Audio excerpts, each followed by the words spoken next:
Hermeneutic injustice, when experience has no words. In recent years, public debate in Britain has become increasingly attentive to questions of fairness, identity, and voice. Yet long before these discussions entered mainstream media, philosophers were asking as subtle a question: what happens when someone suffers an injustice not because they are silenced, but because society lacks the language to understand their experience?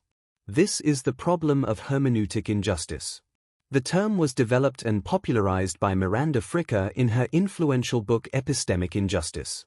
Writing within the tradition of social epistemology, the study of knowledge in its social context, Fricker argued that injustice can occur not only through economic inequality or legal discrimination, but also through distortions in our shared interpretative frameworks.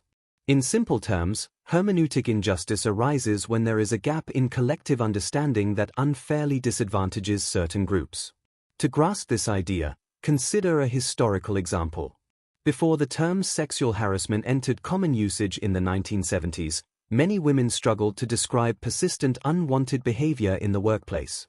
The experiences were real and harmful, yet there was no widely recognized concept to name them. Without a shared term, it was harder to report the behavior, to seek redress, or even to fully articulate what was wrong. The injustice did not lie only in the behavior itself, but in the absence of adequate interpretative tools. Hermeneutics, derived from a Greek word meaning interpretation, traditionally refers to the theory of understanding texts. In modern philosophy, however, it extends to the broader process by which societies make sense of experience. We rely on shared concepts, narratives, and categories to interpret the world.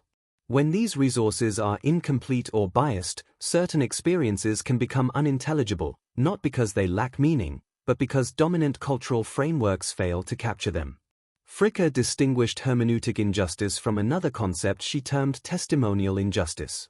In testimonial injustice, a speaker's credibility is unfairly downgraded due to prejudice.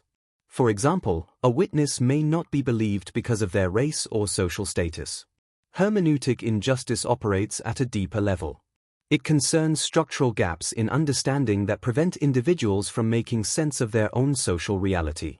In the United Kingdom, debates about mental health provide a contemporary illustration. For much of the 20th century, conditions such as post-traumatic stress disorder were poorly understood outside medical circles. Veterans returning from conflict or survivors of abuse often found it difficult to describe their distress in ways that were socially recognized. As psychiatric terminology evolved and public awareness increased, experiences that were once dismissed as weakness or hysteria became intelligible as legitimate health concerns. The expansion of interpretative resources thus reduced a form of hermeneutic injustice. However, the concept remains controversial. Some critics argue that expanding social vocabulary risks overfragmenting public discourse, creating ever more specialized categories. Others maintain that without such conceptual development, marginalized experiences remain invisible. The challenge lies in balancing shared understanding with conceptual precision. Hermeneutic injustice also raises questions about power. Who shapes the categories through which society interprets reality? Academic institutions, media organizations, legal systems, and cultural elites all play a role. When these institutions lack diversity, blind spots may persist. Experiences common to minority groups can remain peripheral to mainstream discourse, reinforcing exclusion. Importantly, hermeneutic injustice is rarely intentional. It is not typically the result of malice, but of structural inequality in participation.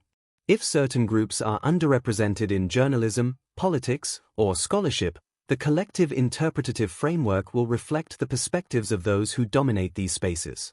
As a result, some realities struggle to find linguistic expression. The rise of digital platforms has both complicated and enriched this landscape.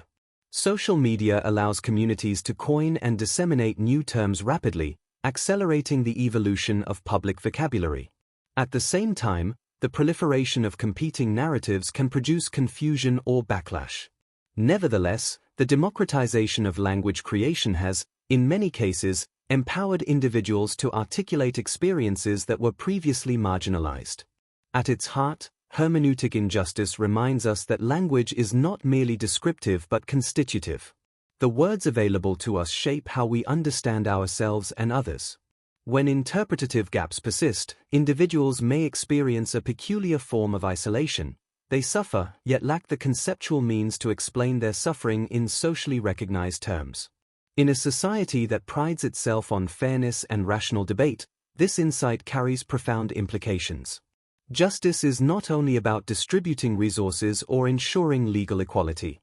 It is also about ensuring that everyone has access to the shared tools of understanding. When we expand our collective vocabulary thoughtfully and inclusively, we do more than add new words to dictionaries. We reshape the moral landscape in which experience becomes intelligible. Hermeneutic injustice, then, is a quiet but powerful phenomenon. It operates beneath headlines and courtrooms, in the subtle spaces where meaning is formed. By recognizing it, we take a step towards a more reflective and inclusive public discourse, one in which fewer experiences remain trapped in silence, waiting for the words that will finally make them visible.